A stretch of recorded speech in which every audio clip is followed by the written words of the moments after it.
غیر احمدی علماء کی بھاری اکثریت ارتداد کی سزا موت جیسے غیر فطری اور غیر منطقی فلسفے کو اسلام کی طرف منسوب کرتی ہے۔ ماضی قریب کے عالمی شہرت یافتہ عالم دین مولانا مودودی صاحب ہوں یا موجودہ دور کے نامور علماء کی اکثریت، تقریباً سبھی اس عقیدے پر متفق نظر آتے ہیں۔ آئیے دیکھیں کہ ہمارے دور کے ایک مشہور و معروف عالم دین اس بارے میں کیا فرماتے ہیں۔ اسلام میں مرتد کی سزا قتل ہے۔ یہ تو تھے ڈاکٹر اسرار احمد صاحب۔ ڈاکٹر ذاکر نائک صاحب اس بارے میں کیا عقیدہ رکھتے ہیں؟ اگر کوئی مسلمان غیر مسلمان بنتا ہے تو اس کی اگر وہ پروپیگیٹ کرتا ہے اپنا ریلیجن، نیا religion, it is as good as treason, تو اسلام کے اندر سزائے موت ہے۔ ناظرین کا خیال ہوگا کہ جب چوٹی کے علماء بھی یہ عقیدہ رکھتے ہیں تو یقیناً اس کی بنیاد اللہ تعالیٰ کے کلام یعنی قرآن شریف پر ہوگی۔ سو آئیے خود ڈاکٹر اسرار احمد صاحب کی زبانی سنتے ہیں کہ مرتد کی سزا موت کے اس غیر فطری عقیدے کا منبع دراصل ہے کیا۔ جو لوگ ہمارے ہاں بعض علماء بھی ہیں، جدید دانشور ہیں، جو قتل مرتد کی جو حد ہے اسلام میں اس کو تسلیم نہیں کرتے، لیکن میرے نزدیک یہ شریعت موسوی کا تسلسل ہے کہ شریعت موسوی کی جس شے کو بدلا نہ گیا ہو، جس کے بارے میں صراحتاً یہ معلوم نہ ہو کہ یہ شے تبدیل کر دی گئی، تو وہ شریعت محمدی کا جز بن گئی۔ زنا پر رجم کا معاملہ بھی یہی ہے۔ قرآن مجید میں رجم کی صحیح آیت کوئی موجود نہیں ہے، حدیث میں ہے۔ قرآن مجید میں مرتد کے قتل کے لیے کوئی آیت موجود نہیں ہے، حدیث میں ہے، سنت میں ہے، اور دونوں کی کا جو منبع ہے وہ اصل میں تورات ہے۔ تو اس بات کو اچھی طرح نقل کر دیجئے۔ یہ جگہ اکثر لوگ جو ہے یہاں بہت سرسری طور سے گزر جاتے ہیں، یہ بہت اہم ہے، اور اس کے لیے تورات کی طرف رجوع کیجئے۔ ذرا ٹھہریے اور دوبارہ غور کیجئے کہ مولویوں کے اس عقیدے کا منبع قرآن شریف ہے یا تورات؟ قرآن مجید میں مرتد کے قتل کے لیے کوئی آیت موجود نہیں ہے، حدیث میں ہے، سنت میں ہے، اور دونوں کی کا جو منبع ہے وہ اصل میں تورات ہے۔ سو ان مولویوں کے اپنے اقرار کے مطابق مرتد کی سزا موت کے غیر فطری عقیدے کا منبع دراصل ایک متروک شریعت یعنی تورات ہے، نہ کہ قرآن کریم۔ جہاں تک اس غیر فطری عقیدے کی تائید میں پیش کی جانے والی احادیث کا تعلق ہے تو یاد رکھنا چاہیے کہ وہ احادیث جو حضور صلی اللہ علیہ وسلم کے وصال کے کم و بیش 200 سال بعد مرتب کی گئیں، انہیں راویوں کی بشری خطا کے عنصر سے کلیتاً مبرہ قرار نہیں دیا جا سکتا، خصوصاً اس صورت میں کہ جب حدیث کا مضمون واضح طور پر قرآن کریم سے ٹکراتا ہو۔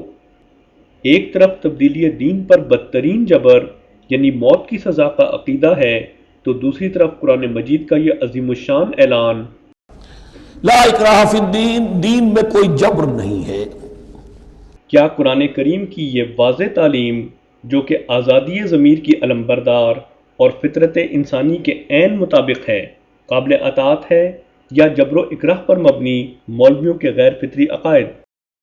صرف یہی نہیں بلکہ قرآن کریم کی اس قدر آیات دین میں جبر و اکراہ کے اس عقیدے کے برعکس تصویر پیش کرتی ہیں کہ اب تو بعض غیر احمدی علماء بھی برسر عام اس عقیدے کو خلاف قرآن اور غیر اسلامی قرار دینے لگے ہیں۔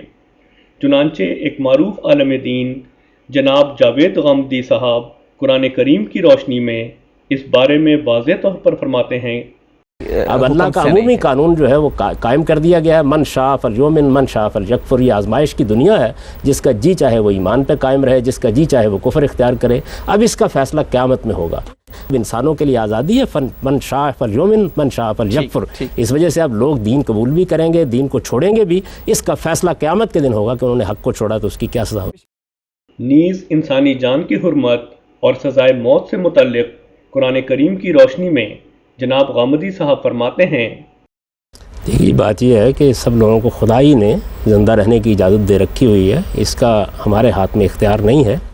قرآن مجید نے یہ بات بالکل واضح کر دی ہے کہ آپ موت کی سزا کس مجرم کو دے سکتے ہیں۔ اور میں سمجھتا ہوں کہ انسانیت پر قرآن مجید کا بہت بڑا احسان ہے. اس کی وجہ یہ ہے کہ ہمارے ہاں انسانی جان کی حرمت جس طریقے سے جرائم کے نام پر پامال ہوتی رہی ہے، بادشاہ بھی کرتے رہے ہیں، حکومتیں بھی کرتی رہی ہیں، اس کی ایک بڑی دردناک تاریخ ہے اور مذہبی لحاظ سے بھی ہوئی ہے. قرآن مجید نے دیکھیے کیا کہا ہے، اس نے کہا من قتل نفسا بغیر نفس و فساد فی الارض کانما قتل الناس جمیعا، یعنی کسی انسان کو کسی دوسرے کی جان لینے کا حق نہیں ہے. اگر کسی نے کسی کی جان لے لی ہے تو اس نے گویا پوری انسانیت کے قتل کا ارتکاب کیا ہے. ومن احیا فکانما احیا الناس جمیعا، اور جس نے ایک انسان کو زندگی بخشی اس نے پوری انسانیت کو زندگی بخشی. دو چیزوں کو مستثنیٰ کیا ہے. ایک چیز یہ کہ کوئی شخص کسی کو قتل کر دے اور آپ اس جرم کی پاداش میں اسے قتل کریں.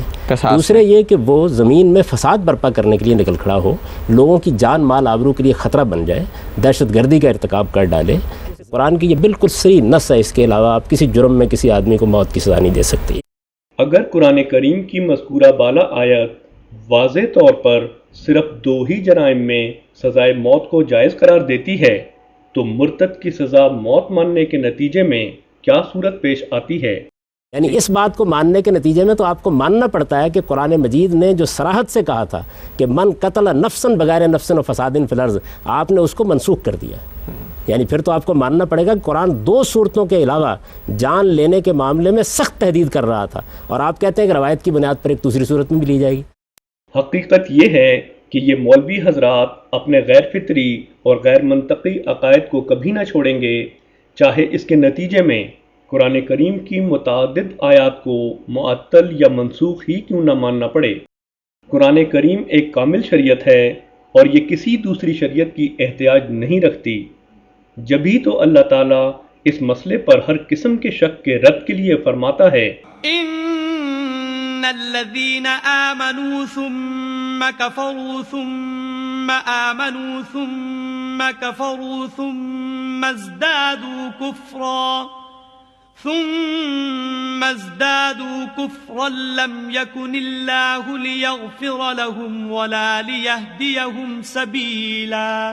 جو لوگ ایمان لائے پھر کافر ہو گئے، پھر ایمان لائے پھر کافر ہو گئے، پھر کفر میں بڑھتے گئے، ان کو خدا نہ تو بخشے گا اور نہ سیدھا رستہ دکھائے گا.